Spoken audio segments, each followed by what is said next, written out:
Hello, today Sarah and I are going to help you with the information we have on sourcing around the world. Now, it is a vast opportunity where you source from, and this will depend on the size of your business and the product that you are sourcing from.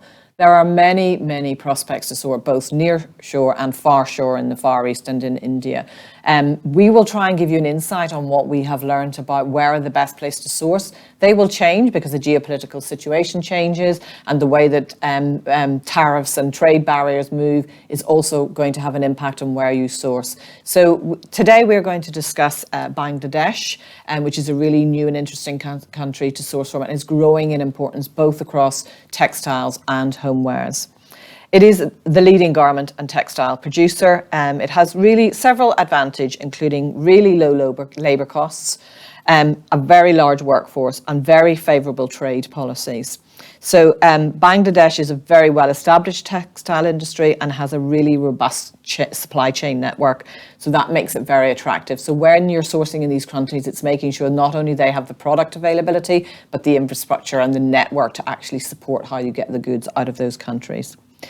There can be, and this is the watch out with Bangladesh and why we would suggest working with a sourcing office or an agent, but the country can be unstable politically, so just being aware of that and making sure that you cover the due diligence, because although they're very well aware of labour laws and fair trading, just making sure that you have looked and got as much transparency and visibility as you possibly can to make sure that you're comfortable with where you are sourcing and getting your SEDEX approval in Bangladesh, because otherwise there will be some risk to that. Making sure you conduct factory audits is really important in Bangladesh for that region to make sure they comply with both the ethical and the safety standards. And also going to trade shows and working with agents can help actually source in a country like Bangladesh, because they can pull all that together for you in one place. Letters of credit are important, and in Bangladesh they will not offer long payment terms. So being really clear when you are sourcing in Bangladesh how you're going to pay for your goods, because you can be caught out if you think that you've got longer payment terms. It can be quite tricky dealing in that country in a financial way. So again, making sure that is all sorted before you leave that country. But they have the capacity and they have the quality commitments, so making sure that you're very clear in your communication and with who you're dealing on what you require from them, and then the support that you can get from Bangladesh. And in terms of what Sara was talking about earlier, they support a number of fashion retailers, and we're seeing more and more being supported from Bangladesh. So I'll pass over to Sara now, and she can talk a little bit about the products you would expect to find there. So in terms of Bangladesh, Dhaka is a key hub for businesses, and a lot of things will either start there or showrooms and producers are based around there. Intrinsically, because of a lot of the issues that were well publicised in recent years about ethical standards in factories in Bangladesh, there are actually a surprisingly high number of ethical and sustainable factories working there now, because they've had a real impetus for change.